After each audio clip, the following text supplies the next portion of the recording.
আসসালামু আলাইকুম রহমতুল্লাহ। সুপ্রিয় শিক্ষার্থী বন্ধুরা, এশার গণিত শিক্ষালয়ে তোমাদের স্বাগত। কেমন আছো তোমরা? ভালো নিশ্চয়ই। আলহামদুলিল্লাহ, আমিও ভালো আছি। আজ আমি তোমাদের গণিত বইয়ের ৬ষ্ঠ অধ্যায়ের ৩৮ পৃষ্ঠার ৬ নং অঙ্কগুলোর সমাধান করে দেখানোর চেষ্টা করব ইনশাআল্লাহ। এর পূর্বে আমি ৩৮ পৃষ্ঠার ৫ নং পর্যন্ত অঙ্কগুলো করে দেখিয়েছিলাম। আশা করি তোমরা সেগুলো অনুশীলন করেছো এবং বুঝতে পেরেছো। আর যারা নতুন তারা এর পূর্বের ভিডিওগুলো আমার চ্যানেল থেকে দেখে আসতে পারো, তাহলে তোমাদের জন্য বুঝতে সুবিধা হবে। তো ৬ নম্বরে দেখো, ৬ নম্বরে আছে ৬-এর ১ নম্বরে আছে ৪ ভাগের ১ ভাগ যোগ ৩ ভাগের ১ ভাগ। তো আমরা যদি এটাকে যোগ করতে চাই, এর পূর্বে ৫ নম্বরে যেভাবে আমি সমহর বিশিষ্ট ভগ্নাংশে প্রকাশ করা শিখিয়েছিলাম, ঠিক একইভাবে আমরা এই ভগ্নাংশ দুইটিকে সমহরে পরিণত করব। তো সমহর বিশিষ্ট ভগ্নাংশে পরিণত করার জন্য প্রথম ভগ্নাংশের হর দ্বারা দ্বিতীয় ভগ্নাংশের হর এবং লবকে গুণ করে লিখতে হবে। আবার প্রথম ভগ্নাংশটা দ্বিতীয় ভগ্নাংশের হর দ্বারা গুণ করে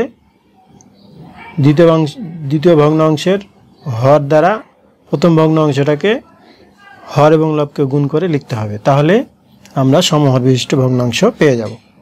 যেমন এটাকে যদি আমরা ৩ দিয়ে গুণ করি, তাহলে যেহেতু এখানে ৩ আছে, তাহলে ৩ একে ৩, ৩ চারে ১২। এরপরে যোগ, এটাকে আবার গুণ করব ৪ দ্বারা, ৪ একে ৪, নিচেরটাকে ৩কে আবার ৪ দিয়ে গুণ করলে ৩ চারে ১২। এখন আমাদের ভগ্নাংশ দুইটি সমহর বিশিষ্ট ভগ্নাংশে পরিণত হয়ে গেছে। আর সমহর বিশিষ্ট ভগ্নাংশে পরিণত হয়ে গেলে আমরা যে নিয়মটা জানি, দুইটা ভগ্নাংশের হর সমান, সুতরাং এখানে আমরা লিখব একটা ভগ্নাংশ, মানে এখানে হলো ১২। মূলত আসলে এটা হলো লসাগু। এরপরে উপরে যে সংখ্যা দুইটা আছে ৩ এবং ৪, এটাকে আমরা যোগ করে লিখব। এখানে ৪ আর ৩ যোগ করলে ৭। তাহলে এটাই আমাদের ৬-এর ১ নংয়ের উত্তর। এরপরে দেখো ২ নম্বরে আছে ৩ ভাগের ১ ভাগ যোগ ৬ ভাগের ১ ভাগ। এখন একইভাবে আমরা এটাকে সমহর বিশিষ্ট ভগ্নাংশে প্রকাশ করব। সমহর বিশিষ্ট ভগ্নাংশে প্রকাশ করতে চাইলে ৬ দিয়ে এটার হর এবং লবকে গুণ করব, আবার ওইটার হর এবং লবকে ৩ দ্বারা গুণ করব, তাহলে আমাদের সমহর বিশিষ্ট ভগ্নাংশে পরিণত হয়ে যাবে। তাহলে এটাকে ৬ কে ৬, ৩ ৬ ১৮। এখানে ৩ একে ৩, ৩ ৬ ১৮। এখন আমরা লিখতে পারি কি, নিচে যেহেতু হর দুটাই সমান, তো নিচে হলো ১৮, আর ৬ আর ৩, ৬ আর ৩ ৯। এটাই আমাদের উত্তর। কিন্তু যদি আমরা আবার এটাকে লঘিষ্ঠ আকারে প্রকাশ করতে চাই, তার মানে যদি ছোট আকারে প্রকাশ করতে চাই, তাহলে এটাকে কাটাকাটি করলে হয় যে ৯ কে ৯, ৯ দুগুণে ১৮। তাহলে উপরে ১, নিচে ২। এটাই আমাদের ২ নম্বরের উত্তর।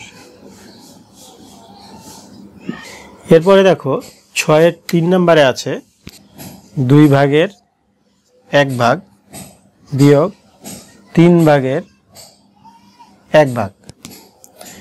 এখন আমরা একইভাবে দুইটাকেই সমহর বিশিষ্ট ভগ্নাংশে প্রকাশ করব। তাহলে এটাকে ৩ দ্বারা গুণ করতে হবে, এটাকে ৩ দ্বারা গুণ করতে হবে, আর ওটাকে ২ দ্বারা গুণ করতে হবে। তাহলে ৩ একে ৩, ৩ দুগুণে ৬ বিয়োগ ২ একে ২, 3 দুগুণে 6। তাহলে যেহেতু আমাদের ভগ্নাংশের হর সমান, তাহলে আমরা লিখে ফেলব নিচে 6। এখন এখানে যেহেতু বিয়োগ আছে, তাহলে আমরা 3 থেকে 2 বিয়োগ করব। 3 থেকে 2 বিয়োগ করলে উপরে হলো 1। এটাই 3 নম্বরের উত্তর। এরপরে দেখো 4 নাম্বার। 4 নম্বরে আছে 2 ভাগের 1 ভাগ বিয়োগ 6 ভাগের 1 ভাগ। একইভাবে আমরা দুইটাকে সাধারণ হর বিশিষ্ট ভগ্নাংশে প্রকাশ করব। তাহলে এটাকে গুণ করব 6 কে 6, 6 দুগুণে 12 বিয়োগ এটাকে তাহলে 2 দিয়ে 2 কে 2, 6 দুগুণে 12। এখন যেহেতু দুইটার হর সমান, আমরা এখানে লিখে ফেলব 12, আর 6 থেকে 2 বিয়োগ করলে থাকে 4। এখন এটাকে আবার লঘিষ্ঠ আকারে মানে ছোট আকারে প্রকাশ করা যায়। ছোট আকারে প্রকাশ করার জন্য এখানে 4 কে 4, 3 4 12। তাহলে উপরে 1 নিচে 3, উপরে 1 নিচে 3, এটাই উত্তর। তো শিক্ষার্থী বন্ধুরা, আজ এই পর্যন্তই। আমি তোমাদের ষষ্ঠ অধ্যায়ের 38 পৃষ্ঠার সবগুলো অঙ্ক সমাধান করে শেষ করলাম। তোমরা ভিডিওগুলো দেখে পুনরায় করার চেষ্টা করবে। আজ এ পর্যন্তই, কথা হবে পরবর্তী ভিডিওতে। আল্লাহ হাফেজ।